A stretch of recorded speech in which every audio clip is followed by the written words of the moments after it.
So more generally speaking, what is an eigenvector? So if I have a square matrix A, and for us A is pretty much going to be a 2 by 2 matrix.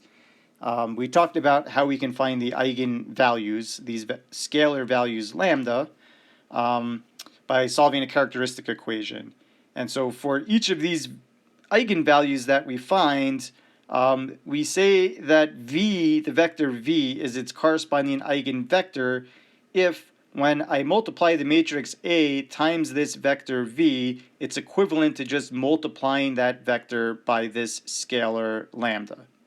And if we do some arithmetic with linear algebra, like subtract the lambda v from both sides and then factor out the v, this is equivalent to saying that the matrix A minus the matrix, so I, this is the identity matrix times the scalar lambda. So in other words, this is a diagonal matrix with lambdas along the diagonal.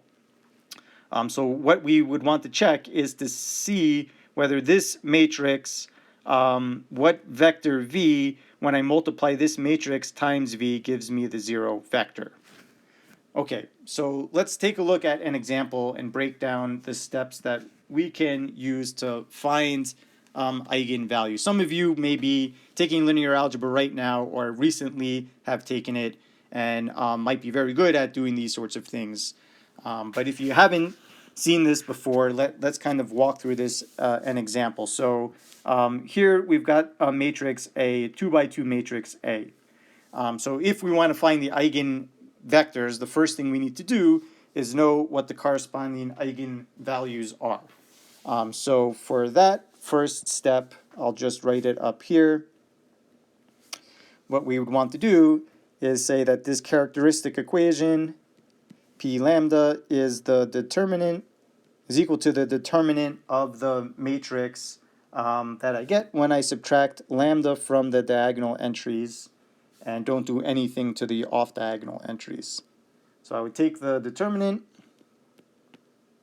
of this matrix, what do we have over here, minus 2 minus lambda, and set it equal to 0, and that's what we call the characteristic equation. So in this case, we get 3 minus lambda times minus 2 minus lambda.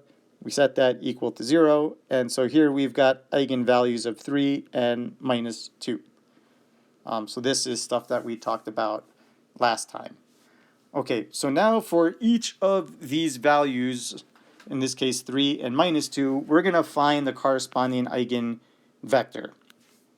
And so here's how we do that, is we're going to first set up the matrix A minus lambda I. So what that would look like if I first take, say, the eigen value of minus 2.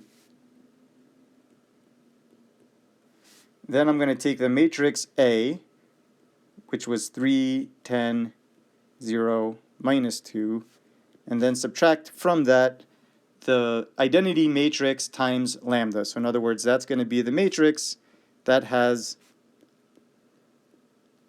that eigenvalue along the diagonal. So this matrix A minus lambda I is what we get when we subtract lambda from the diagonal entry. So this would be like 3 plus 2, and then I would have 10 minus 1, and then I've got 0 minus 0, and then minus 2 minus 2. So in other words, what we have after doing that step is 5, 10, 0, 0. And we need to do this for each eigenvalue. So here I've set it up for lambda equals minus 2. We have a similar setup for the other eigenvalue of 3. So if I want to set up the matrix A minus lambda I, what that means is just subtract 3 from the diagonal entries of matrix A. So I can more succinctly just say I'm going to subtract 3 from the diagonal entries, and I'm not going to do anything to the off-diagonal entries. So this might seem like some complicated notation, but all we're doing is for each eigenvalue, we're going to set up a new matrix that we get when we subtract that eigenvalue from the diagonal. So for this one, we would have a 0, a 10, 0, and a -5. Okay, and we do this separately for each eigenvalue. So once I've set up that equation, then once I've set up that matrix, then we need to solve an equation that says I want this matrix. So I'm going to return back to lambda equals -2. Here's what I got after I subtracted -2 from the diagonal. So I've got 3 minus a -2, that's where the 5 comes from. And then I've got -2 minus a -2, that's where the 0 comes from. These entries don't change. So now I want to figure out what vector, so I'll just call this vector AB. When I apply that matrix to that vector, I get the 0 vector on the right side. So I get 0, 0. So this just gives me a system of linear equations. For example, I've got 5a plus 10b is equal to 0, and then 0a plus 0b is equal to 0. So that's a pretty trivial equation. So the second equation really doesn't tell me anything, but from the top equation over here, I can see that if I, for example, solve for b, I get that as long as b is equal to -1/2 times the value of a, then that would be an eigenvector. So for example, if a was equal to 1, then b would be -1/2. So this tells me that an eigenvector for the eigenvalue of -2, for example, would be 1 minus 1/2, or in fact any constant multiple of that. So these are not unique. So here's one particular eigenvector, 1 minus 1/2. Okay, and we saw that these were particularly nice solutions, that when we started at a point that sat on the line y is equal to -1/2 x, that those solutions stayed on that point. So here is how we can see that this is the corresponding eigenvector for the eigenvalue of -2. And then we can do the same over here, which is namely we would want to solve the system when is the matrix 0, 10, 0, -5 times some vector a, b. When does that give me the 0 vector on the right side of the equation? And you can check that solution pretty quickly.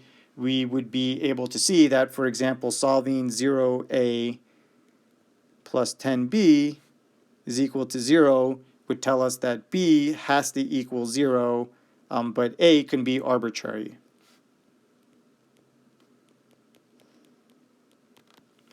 So for this other eigenvalue, lambda equals 3, we have an eigenvector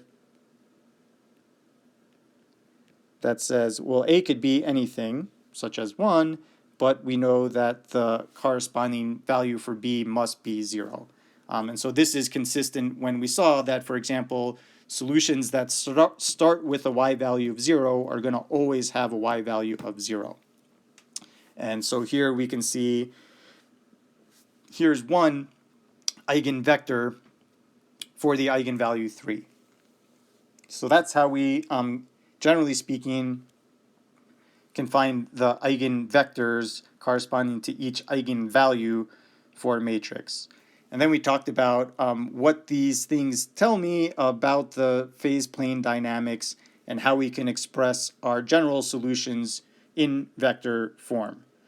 So the next example is going to kind of be a combination of all of these different ideas. So let's kind of take a look at a different system and see how we can find eigenvalues and eigenvectors and then write out the general solutions.